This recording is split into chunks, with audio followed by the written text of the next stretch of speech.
लेकिन महाकुंभ को रीलबाजों से कैसे बचाया जाए, अब इस पर बात करते हैं। प्रयागराज में महाकुंभ का संयोग 144 वर्षों के बाद बना है। संतों का दावा है कि 12 कुंभ यानी 144 वर्षों के बाद इस महाकुंभ का संयोग बना है। अब ऐसे महाकुंभ का संयोग 2169 में होगा और शायद आने वाली कई पीढ़ियां इसे देखने से वंचित रह जाएंगी। ऐसे में इस महादुर्लभ महाकुंभ में अध्यात्म, त्याग, तप और ज्ञान पर हो रहे विमर्श की चर्चा होनी चाहिए थी, लेकिन कुछ रीलबाजों ने अध्यात्म के सबसे बड़े आयोजन को हाईजैक कर लिया है और इसे सस्ते लाइक, शेयर, कमेंट और फॉलोअर्स जुटाने का अड्डा बना दिया है। रीलबाजों का गिरोह महाकुंभ में मौजूद कुछ खास बाबाओं, भक्तों और महिलाओं को सोशल मीडिया पर वायरल कर रहा है और मन माफिक लाइक्स बटोर रहा है, जिससे न सिर्फ महाकुंभ की प्रतिष्ठा को चोट पहुंची है बल्कि सनातन धर्म का काफी नुकसान हो रहा है। इससे संतों में काफी गुस्सा है और इसी पर हमने सत्ता की ये विशेष कुंजी तैयार की है।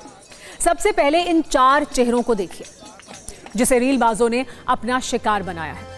इसमें पहले नंबर पर है हर्षा रिछारिया, दूसरे नंबर पर IIT पास आउट बाबा अभय सिंह, माला बेचने वाली इंदौर की मोनालिसा, पत्रकारों के सवालों से परेशान होकर चिमटा मारने वाला चिमटे वाले बाबा, कांटों पर लेटे रहने वाले बाबा, कई किलो सोना पहनने वाले गोल्डन बाबा।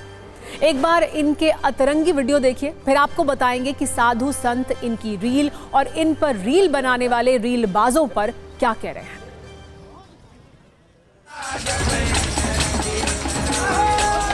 गुरु आपके गुरु है मतलब वो मेरे चिल्ला मैं तो गुरु आता हूँ। ऐसी चीज ढूंढ रहे थे जो बिना पैसे के तुमको वही खुशी दे। अभी तो बहुत कुछ होने वाला है। अभी तो मतलब कनाडा क्या, अब तो सारा संसार ही आएगा देखने आएगा धीरे धीरे। फिल्म प्रोड्यूसर आपको अपनी फिल्म में लेना चाहेगा तो क्या आप काम करना चाहेंगे? जरूर करना चाहूँगी। पूरा कुंभ इस मोनालिसा ने जाम करके रखा है। मोनालिसा की तबीयत बहुत खराब होने जा रही है, ज्यादा भीड़ होने की। मैं उत्तराखंड से आई हूँ, आचार्य महामंडलेश्वर की शिष्या हूँ। नहीं मतलब सुंदर है तो कभी ऐसा मन नहीं करा साध्वी जीवन छोड़ के और आगे करने का मुझे जो करना था वो छोड़ के मैंने ये वेश धारण किया है।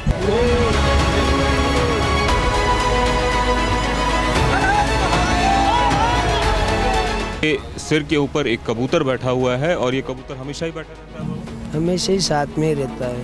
पानी भी तो बिस्लेरी का पीता है, सादा पानी नहीं पिएगा ये। काजू बादाम खाता है। हाँ, और 2 टाइम भोजन करता है।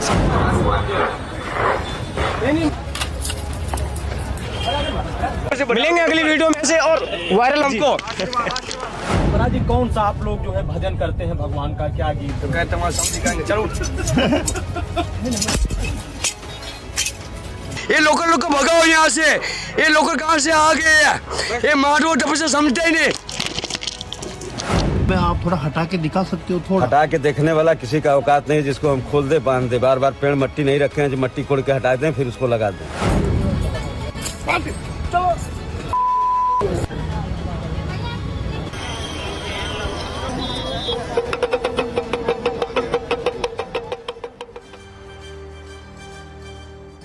रीलबाजों ने अपनी इंस्टा और यूट्यूब वाली दुकान चलाने के लिए सबसे ज्यादा परेशान किया सोशल मीडिया इन्फ्लुएंसर से भक्त बनी हर्षा रिछारिया को। महाकुंभ में निरंजनी अखाड़े के आचार्य महामंडलेश्वर कैलाशानंद गिरी की शिष्या के रूप में कुंभ पहुंची हर्षा रिछारिया पर इतने विवाद हुए और उन्हें इतना वायरल किया गया कि उन्हें महाकुंभ छोड़कर जाना पड़ा। उनसे सवाल पूछे गए कि आप इतनी सुंदर हैं तो साध्वी क्यों बनी। सोचिए सवालों का स्तर क्या है।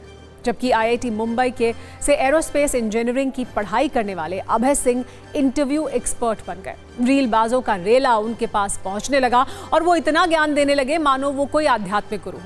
बाद में उनके गुरु ने उन्हें नशेड़ी कहकर शिविर से भगा दिया।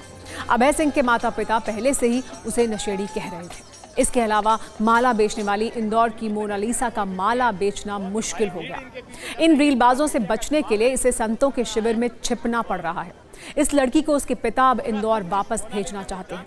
इन्हीं बाबाओं में से एक हैं चिमटे वाले बाबा, जिन्हें एक रीलबाज ने इतना परेशान कर दिया कि बाबा ने चिमटे से ही उसकी पिटाई कर दी। इनके अलावा भी कई बाबा ऐसे हैं जिनके वीडियो को रीलबाज वायरल करते हैं और लाइक्स की भूख मिटाते हैं। इनमें कांटों पर सोने वाले बाबा हैं, झूले वाले बाबा हैं, गोल्ड वाले बाबा हैं जो रीलबाजों से परेशान हैं। इसे लेकर साधु संत नाराज हैं। बागेश्वर धाम के पीठाधीश्वर धीरेन्द्र कृष्ण शास्त्री ने कहा है कि महाकुंभ वायरल होने का विषय नहीं है, बल्कि आस्था का विषय है। संस्कृति का कुंभ है, रील नहीं रियल के लिए कुंभ में जाना चाहिए। महाकुंभ में 2-3 चीजें चल रही हैं और उनसे महाकुंभ अपने मुख्य उद्देश्य से भटक रहा है।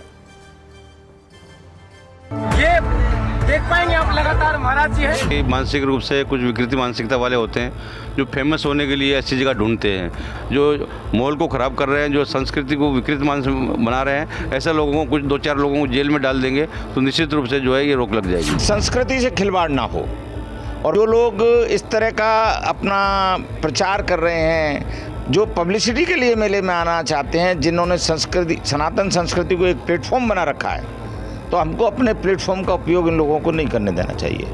ऐसे जो नाम के बाबा हैं, ITM जो भी हैं, इन सबको आइटम बनाकर कुंभ से मेले से बाहर कर देना चाहिए। आवरण के साथ में कई लोग अपने आप को बाबा बताने का प्रयास करेंगे, उसमें कोई संदेह नहीं, किंतु ध्यान रखिएगा उनका आवरण नहीं, उनका आचरण भी आध्यात्मिक हो जाए, यह हम प्रयास कर रहे हैं। अधूरे ज्ञान के साथ में यदि अपने आप को प्रसारित करेंगे तो आज नहीं तो कल वो हमारे सनातन के लिए घातक होगा। ऐसे लोगों को ही दिखाया जाता है जिनकी आंखें अच्छी है, जो बड़े ऐसे लोगों को मैं समझता हूँ उनको दिखाया जाए, जो तपस्वी है, जो अच्छे संत है, जो तपस्या कर, उनको दिखाया जाए। यहाँ आपको समझना होगा कि रीलबाज महाकुंभ को किस तरह हाईजैक कर रहे हैं। इसके पीछे हैं रीलबाजों के सवाल और उन सवालों की दिशा। महाकुंभ में प्रश्न सनातन संस्कृति की सुंदरता और पुरातन के बारे में होना चाहिए। प्रश्न पूछा जा रहा है, हर्षा रिछारिया जी आप इतनी सुंदर हैं, फिर साध्वी क्यों बनी? आध्यात्म पर प्रश्न संतों और अखाड़ों के प्रमुख से होने चाहिए, लेकिन प्रश्न पूछे जा रहे थे नशे में रहने वाले IITN अभय सिंह से। नागांव का इतिहास बताना चाहिए था, उनका रहस्यमय जीवन समझना चाहिए, लेकिन इतिहास बताया जा रहा है हर्षा रिछारिया और अभय सिंह जैसे लोगों का। आशीर्वाद के लिए संतों के पीछे जाना चाहिए, सेल्फी के लिए माला बेचने वाली लड़की के पीछे जा रहे हैं। जाहिर है महाकुंभ में अध्यात्म वाले नैरेटिव पर रीलबाजों का इन्फ्लुएंस यानी प्रभाव पड़ गया है। इन लोगों ने महाकुंभ में गंभीरता को डुबो दिया है। यहाँ हम ये भी कहेंगे कि रील बनाना बुरी बात नहीं है, लेकिन विषय की गंभीरता और गरिमा को ध्यान में रखते हुए रील बननी चाहिए थी।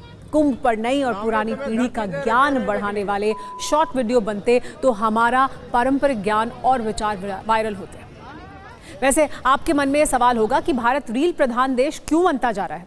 दरअसल जब कोई रीलबाज रील बनाता है तो उसे लाइक्स मिलते हैं, व्यूज मिलते हैं और फॉलोअर्स मिलते हैं, और इसके सब के बदले उसे पैसा भी मिलता है। यानी आप कह सकते हैं कि पैसा और फॉलोअर्स कमाने की चाहत में धर्म, ज्ञान और अध्यात्म का तमाशा बनाने की कोशिश हो रही है।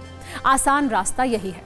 महाकुंभ पर ज्ञानवर्धक रील बनाना जरा मुश्किल काम है, और मुश्किल रास्ते पर जाने का साहस अधिकतर रीलबाजों में नहीं है। कुल मिलाकर महाकुंभ में आस्था जैसे विषय को भी रीलबाजों ने अपनी रीलबाजी की दुकान समझ लिया है, जहां वो नाचते हैं, गाते हैं और मूर्खतापूर्ण प्रश्न पूछते हैं। इन रीलबाजों को आप देश में तेजी से बढ़ता हुआ देख सकते हैं, ऐसे जैसे उनका अतिक्रमण हो रहा हो, जो घरों से, शहरों से निकलकर महाकुंभ जैसे आयोजन तक पहुंच चुका है। महाकुंभ में रील प्रेमियों को एक रेखा खींचनी होगी। आप भगवान के फॉलोवर हैं या फॉलोवर की तलाश में भगवान के सामने कैमरा लेकर गए हैं। इन दोनों स्थितियों में फर्क है, और अब इस फर्क पर बहस और बढ़ेगी।